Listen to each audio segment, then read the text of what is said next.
बिस्मिल्लाहिर्रहमानिर्रहीम। लाखों करोड़ों दुरूद व सलाम आखिरी नबी मोहम्मद सल्लल्लाहु अलैहि वसल्लम पर। Welcome to E test academy and E test YouTube channel. Viewers, आज के इस वीडियो लेक्चर में DAE इलेक्ट्रिकल सीरीज़ का पार्ट नंबर 4 डिस्कस करेंगे। जैसा कि आप जानते हैं, DAE इलेक्ट्रिकल के तीनों सालों के जो सब्जेक्ट्स हैं उनमें से हमने क्वेश्चंस को लिया है और इसके अलावा मुख्तलिफ पेपर्स में से, मुख्तलिफ इंटरव्यूज़ में से क्वेश्चंस को इकट्ठा करके ये सीरीज़ हमने मुरतब की है। ये सीरीज़ आपको गवर्नमेंट जॉब्स और प्राइवेट जॉब्स के इंटरव्यूज़ में और रिटन एग्ज़ाम्स में काम देगी। चलते हैं और क्वेश्चंस को स्टार्ट करते हैं। Question number 46। इससे पहले के 45 क्वेश्चन साबका पार्ट्स में मौजूद हैं। इस वीडियो की डिस्क्रिप्शन में लिंक मौजूद है, उस लिंक पर क्लिक करके आप तमाम साबका पार्ट्स देख सकते हैं और इसके अलावा जितने भी आने वाले पार्ट्स हैं वो भी आपको उसी लिंक से मिलेंगे। और इसके अलावा इलेक्ट्रिकल बेस पर जितनी भी गवर्नमेंट या प्राइवेट जॉब्स आती हैं वो तमाम के जो क्वेश्चंस हैं इंटरव्यूज़ के या रिटन पेपर के, वो भी आपको उसी लिंक से मिलेंगे। Question number 46। यूनिवर्सल मोटर किस करंट पर काम करती है? यूनिवर्सल मोटर AC करंट पर भी काम करती है और DC करंट पर भी काम करती है। यहाँ पर ऑप्शन A और ऑप्शन B दोनों ठीक हैं। यूनिवर्सल मोटर AC करंट और DC करंट दोनों पर काम करती है, इसलिए इसे यूनिवर्सल मोटर कहा जाता है। यूनिवर्सल मोटर हमेशा सिंगल फेज ही होती है। यूनिवर्सल मोटर्स की मिसालों में electrical drill mixer, grinder, vacuum cleaner और सिलाई मशीन मोटर वगैरह शामिल हैं। Question number 47। ट्रांसफार्मर क्या होता है? ट्रांसफार्मर एक ऐसा साकिन स्टैटिक आला होता है जिसके ज़रिए इलेक्ट्रिकल पावर को बगैर फ्रिक्वेंसी तब्दील किए एक सर्किट से दूसरे सर्किट में मुंतकिल किया जा सकता है। या इसे दूसरे अल्फाज में इस तरह से भी कह सकते हैं, ट्रांसफार्मर एक ऐसी साकिन मशीन है जो AC वोल्टेज को बढ़ाने या कम करने के लिए इस्तेमाल होती है, लेकिन ये फ्रीक्वेंसी तब्दील नहीं करती। ट्रांसफार्मर का मतलब है एक जगह से दूसरी जगह मुंतकिल या ट्रांसफ़र करना। ट्रांसफार्मर फैराडे के कानून इलेक्ट्रोमैग्नेटिक इंडक्शन के तहत काम करता है। Transformer power distribution system, electronics और इंडस्ट्री वगैरह में इस्तेमाल होता है। व्यूअर्स, यहाँ पर नोट कर लें, कई पेपर्स में ये डेफिनेशन रिपीट हुई है, कई जगह पर ये, और ये दोनों डेफिनेशंस अमूमन 99% इंटरव्यूज़ में पूछी जाती हैं। उसके अलावा कई पेपर्स में ये स्टेटमेंट रिपीट हुई है, कई पेपर्स में ये हुई है और कई पेपर्स में, कई इंटरव्यूज़ में ये स्टेटमेंट पूछी गई है। तमाम क्वेश्चंस को हम इसी तरह मुकम्मल डिटेल के साथ डिस्कस करेंगे। जो भी मेन क्वेश्चन होगा, इसकी क्रॉस क्वेश्चनिंग में जो भी इंफॉर्मेशन किसी भी इंटरव्यू में या किसी भी पेपर में रिपीट हुई है वो हम यहाँ पर शॉर्ट डिटेल में आपको प्रोवाइड करेंगे। और इंशाल्लाह अगर आप ये सीरीज़ मुकम्मल तैयार कर लेते हैं तो आने वाले किसी भी इलेक्ट्रिकल की पोस्ट का पेपर या इंटरव्यू आप आसानी से पास कर सकेंगे। Question number 48। ट्रांसफार्मर की वोल्टेज ट्रांसफॉर्मेशन के लिहाज से कितनी इकसाम है? ट्रांसफार्मर की वोल्टेज ट्रांसफॉर्मेशन के लिहाज से 2 इकसाम हैं, जिनमें स्टेप अप ट्रांसफार्मर और स्टेप डाउन ट्रांसफार्मर शामिल हैं। स्टेप अप ट्रांसफार्मर वोल्टेज बढ़ाने के लिए इस्तेमाल होता है, जबकि स्टेप डाउन ट्रांसफार्मर वोल्टेज को कम करने के लिए इस्तेमाल होता है। Question number 49। ट्रांसफार्मर की कोर के लिहाज से कितनी इकसाम है? ट्रांसफार्मर की कोर के लिहाज से 3 इकसाम हैं, जिनमें कोर टाइप, शेल टाइप और बैरी टाइप शामिल हैं। वीवर्स, मज़ीद अक्सर इंटरव्यूज़ में जैसे ही ये टाइप्स पूछी जाती हैं, आप टाइप्स बताते हैं, टाइप्स बताने के बाद आपसे मज़ीद इनकी डेफिनेशन, मज़ीद डिटेल पूछी जाती है, इसलिए मज़ीद डिटेल भी नोट कर लें।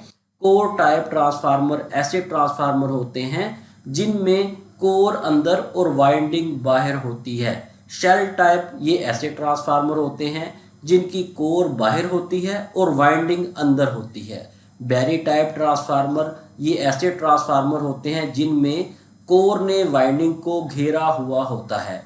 बैरी इस ट्रांसफार्मर के डिज़ाइन का नाम है। Question number 50। ट्रांसफार्मर में सबसे ज़्यादा हीट कहाँ होती है? ट्रांसफार्मर में सबसे ज़्यादा हीट वाइंडिंग में होती है। ट्रांसफार्मर में हीट बुनियादी तौर पर लॉसेस की वजह से होती है। जब करंट ज़्यादा गुजरता है तो वाइंडिंग की रेजिस्टेंस की वजह से शदीद गर्मी पैदा होती है। इसलिए ट्रांसफार्मर में इंसुलेशन सिस्टम और कूलिंग सिस्टम बहुत ज़रूरी है। वीवर्स, मज़ीद आगे जाने से पहले आपसे रिक्वेस्ट है कि वीडियो को लाइक ज़रूर करें और इस वीडियो को आगे दोस्त अहबाब के साथ शेयर भी करें ताकि ज़्यादा से ज़्यादा लोगों का हमारी इस सीरीज़ से फ़ायदा हो सके। इसके साथ साथ अगर आप चाहते हैं कि फ्यूचर में आपको रिमेनिंग पार्ट्स का नोटिफिकेशन मिलता रहे तो आप ई टेस्ट अकेडमी का ये ई टेस्ट यूट्यूब चैनल सब्सक्राइब कर लें, बेल आइकन को भी प्रेस कर लें ताकि जैसे ही हम नेक्स्ट पार्ट अपलोड करें फौरी तौर पर आपको उसका नोटिफिकेशन मिल सके। इसके अलावा ई टेस्ट अकेडमी ने DAE इलेक्ट्रिकल बेस पर जितनी भी जॉब्स आती हैं उन जॉब्स की तैयारी के लिए लेटेस्ट एडिशन गाइड तैयार कर ली है। इस वक्त सेकंड एडिशन हमारे पास मौजूद है।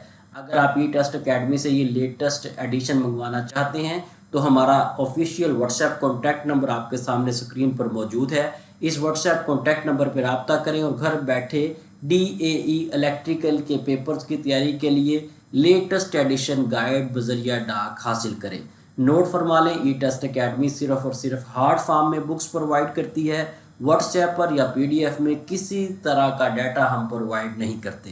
क्वेश्चन नंबर 51, ट्रांसफार्मर में होने वाले नुकसानात या लॉसेस कौन कौन से हैं? ट्रांसफार्मर में होने वाले नुकसानात या लॉसेस में कॉपर लॉसेस, कोर या iron losses, ready current losses, heterosis losses, leakage flux losses वगैरह शामिल हैं। ट्रांसफार्मर एक साकिन मशीन है जिसमें fraction losses, ventilation losses, mechanical losses नहीं होते। ट्रांसफार्मर में ज़्यादा से ज़्यादा 1% से लेकर 5% तक लॉसेस हो सकते हैं। क्वेश्चन नंबर 52, एक ट्रांसफार्मर की इनपुट फ्रीक्वेंसी 50 हर्ट्ज हो तो आउटपुट फ्रीक्वेंसी कितनी होगी? वीवर्स, ट्रांसफार्मर की इनपुट और आउटपुट फ्रीक्वेंसी तब्दील नहीं होती, ये दोनों एक जैसी होंगी।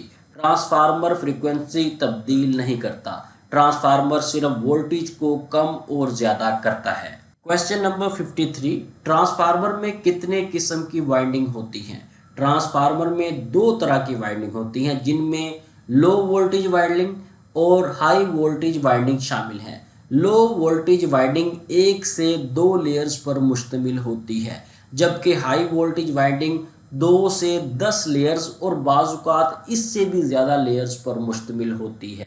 क्वेश्चन नंबर 54, ट्रांसफार्मर की रेटिंग डैश में की जाती है। यहाँ पर ऑप्शन ए सही जवाब है। ट्रांसफार्मर की रेटिंग हमेशा KVA में की जाती है। ट्रांसफार्मर की रेटिंग KVA या MVA में होती है।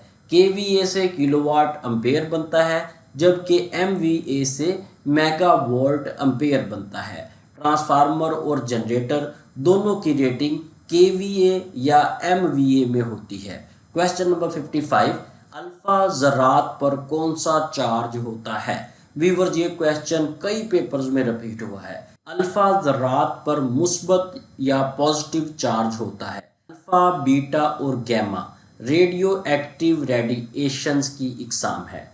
व्यूअर्स, सादा अल्फाज में इसे आप यूँ कह लें कि ये तीनों ज़रात एटम के न्यूक्लियस के टूटने के नतीजे में निकलने वाली शुआओं की इकसाम है। अल्फ़ा ज़रात 2 प्रोटॉन और 2 न्यूट्रॉन पर मुश्तमिल होते हैं।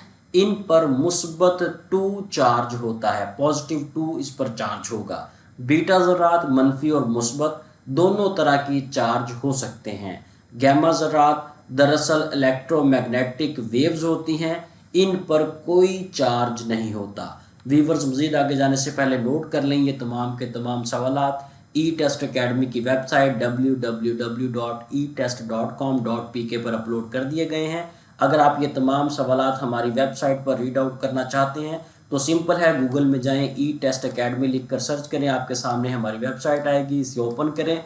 उसके बाद ऑल MCQs कैटेगरीज में जाएं, उसके बाद इलेक्ट्रिकल टेक्नोलॉजी MCQs, इस पोर्शन में आपको तमाम के तमाम DAE इलेक्ट्रिकल बेस्ड और इसके अलावा भी जितने भी क्वेश्चन इलेक्ट्रिकल से रिलेटेड किसी भी पेपर में आए हैं वो आपको इसी टैब में मिलेंगे। ई टेस्ट अकेडमी की ये वेबसाइट बिल्कुल फ्री ऑफ कॉस्ट वेबसाइट है। इसके साथ साथ आप चाहें तो गूगल प्ले स्टोर से ई test academy mobile app download कर सकते हैं। ये भी बिल्कुल free of cost mobile app है, यहाँ पर भी आपको तमाम डाटा मिल जाएगा। अगर आप हमारी ये मोबाइल ऐप डाउनलोड करें तो हमारी इस ऐप को 5 स्टार रेटिंग भी दिया करें और हमारी टीम की हौसला अफजाई के लिए प्यारा सा कमेंट या अपनी प्यारी सी सजेशन भी दिया करें। इसके अलावा आप चाहें तो हमारे तमाम सोशल प्लेटफॉर्म्स को लाइक और फॉलो कर सकते हैं। इन तमाम प्लेटफॉर्म्स पर डेली बेस पर हम डाटा अपलोड करते हैं। क्वेश्चन नंबर 56, पहली सॉकेट कब ईजाद हुई? पहली सॉकेट 1893 में 1893 में ईजाद हुई। क्वेश्चन नंबर 57, एक थाई रेस्टर के बंद करने के अमल को क्या कहते हैं? एक थाई रेस्टर जब बंद होता है तो इस अमल को कम्यूटेशन कहा जाता है। क्वेश्चन नंबर 58, एक ऐसा आला जो एसी की फ्रिक्वेंसी को दूसरी फ्रिक्वेंसी में तब्दील करता है, इसे साइक्लो कन्वर्टर कहते हैं। ऐसे आले को साइक्लो कन्वर्टर या फ्रीक्वेंसी कन्वर्टर भी कहा जाता है। ये दोनों एक ही आले के नाम हैं। क्वेश्चन नंबर 59, टेलीफोन ट्रांसमीटर तब्दील करता है। टेलीफोन ट्रांसमीटर आवाज़ को इलेक्ट्रिकल सिग्नल्स में तब्दील करता है। कई पेपर्स में इसके इन्वेंटर का पूछा गया है। टेलीफोन को अलेक्जेंडर ग्राहम बेल ने 7 मार्च 1876 को ईजाद किया। Question number 60, telecommunication dash engineering की शाख है। टेलीकम्युनिकेशन इलेक्ट्रॉनिक्स इंजीनियरिंग की शाख है। टेलीकम्युनिकेशन में मालूमात को एक जगह से दूसरी जगह तार या बगैर वायर के मुंतकिल किया जाता है। वीवर्स, इसके साथ ही हमें इजाज़त दें। इंशाल्लाह नेक्स्ट वीडियो में DAE इलेक्ट्रिकल सीरीज़ के पार्ट नंबर 5 के साथ दोबारा हाजिर होंगे। अगर आपने अभी तक हमारा e test academy YouTube channel subscribe नहीं किया तो हमारे इस चैनल को सब्सक्राइब कर लें ताकि फ्यूचर के जितने भी रिमेनिंग पार्ट्स हैं तमाम का नोटिफिकेशन आपको सबसे पहले मिल सके। Best of luck. अल्लाह हाफिज़।